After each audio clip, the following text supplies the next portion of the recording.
OMR sheet कैसे check किया जाता है? जी हाँ, इस वीडियो में आप यही देख रहे हैं। ओएमआर सीट जो विभिन्न प्रकार के एग्जाम्स में, चाहे वो किसी बोर्ड का एग्जाम हो, बिहार बोर्ड का एग्जाम हो, अदर किसी स्टेट के बोर्ड का एग्जाम हो या फिर सेंट्रल बोर्ड का एग्जाम हो या किसी तरह की प्रतियोगिता परीक्षाओं का ओएमआर हो, कैसे चेक होता है आप सामने देख रहे हैं। देखिए होता क्या है, ओएमआर का फुल फॉर्म क्या है? Optical mark reader. इसमें क्या होता है कि आप अपने आंसर को देने के लिए जो इसमें गोलक बने होते हैं, सर्किल बने होते हैं, उसको आप गोल गोल भरते हैं। उसी मार्क को, उसी निशान को ये मशीन पढ़ते जाती है। एक एक करके एक तरफ के ट्रे से ओएमआर सीट इस मशीन से होकर के गुजरता है। मशीन उस ओएमआर में आपके द्वारा भरी गई सूचनाओं को, गोल गोल किए हुए गोलकों को पढ़ता है और ये फिर सीट दूसरी तरफ के ट्रे में जाकर के जमा हो जाती है।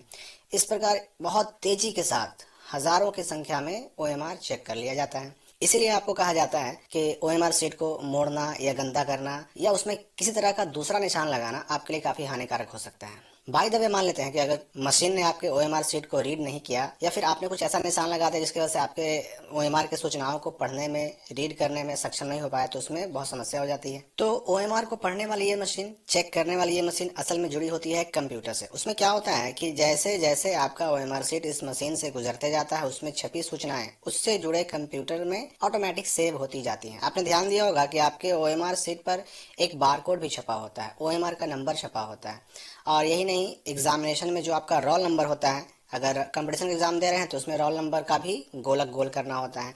या अगर किसी स्टेट बोर्ड का या फिर बिहार बोर्ड का एग्जाम दे रहे हैं तो उसमें आपने देखा होगा कि रोल नंबर और रोल कोड पहले से छपा होता है, साथ ही साथ ओएमआर का नंबर भी छपा होता है।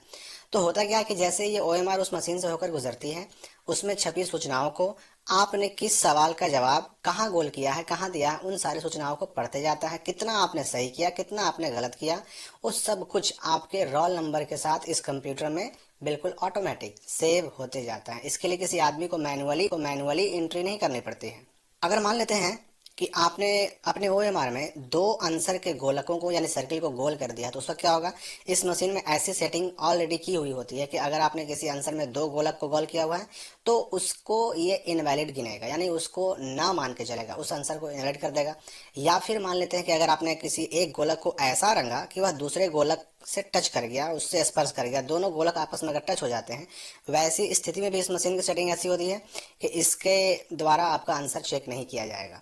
तो ऐसी स्थिति में नुकसान हो जाता है। इसलिए आपको बहुत ध्यान देना है कि अपने ओएमआर में जो भी आप निशान लगाएं, बहुत सोच समझ के लगाएं। जहां पर लगाना है वहीं पे लगाएं। अगर आपको आंसर देना है तो एक ही बार में सोच समझकर जो सही गोलक को आपको चुनना है या गोल करना है, उसको ही गोल करें।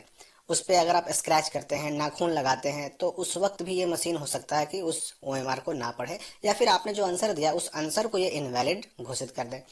तो इस प्रकार होता क्या है कि आपका रोल नंबर, आपका रोल कोड और आपका टोटल ऑप्टेंड मार्क, यानी कि 50 नंबर का जो सवाल था वो आपने जो बनाया उसमें से कितना आया वो उसमें जोड़ते चला जाता है। एक चीज मैं आपको और बता दूं कि बिहार बोर्ड के एग्जाम में क्या होता है कि जो ऑप्शनल सवाल मिलते हैं उनकी संख्या दुगनी होती है। जैसे अगर जो 40 नंबर का जवाब जिसमें देना होता है उसमें 80 सवाल मिलते हैं और जिनका जवाब 50 नंबर का देना होता है उनमें 100 सवाल मिलते हैं। और आपको जो ओएमआर मिलता है उसमें भी 100 सवाल का जवाब देने का ही जगह होता है, लेकिन आपको उनमें से किसी 50 सवाल का ही जवाब देना है। तो अब ये मशीन क्या करेगा कि आपके शुरू वाले 50 गोलकों को गिनेगा और उन शुरू वाले 50 गोलकों को ही चेक करेगा। उनमें से जितने सही होंगे उतना नंबर मिलेगा, जितने गलत होंगे उनका नंबर कट जाएगा।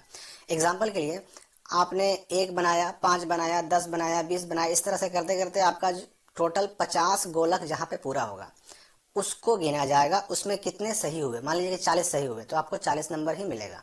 अब उसके बाद आपने 20 और क्यों ना बनाया हो उसको चेक ही नहीं किया जाएगा, तो सही और मिलने की संभावना खत्म हो जाती है वहीं पे। तो इस चीज पे ध्यान देना है आपको कि आप ज्यादा अगर गोलक भी रंग देते हैं तो भी आपको कोई विशेष फायदा नहीं होने जा रहा। शुरू वाले केवल 50 गोलक ही आपका वैलिड माना जाएगा और उसी के आधार पर आपको नंबर भी मिलेगा। चाहे जितना उसमें सही हो तो उतना नंबर मिलेगा, गलत होगा तो कटेगा। तो इस मशीन की मदद से ओएमआर को चेक करना बहुत आसान हो जाता है।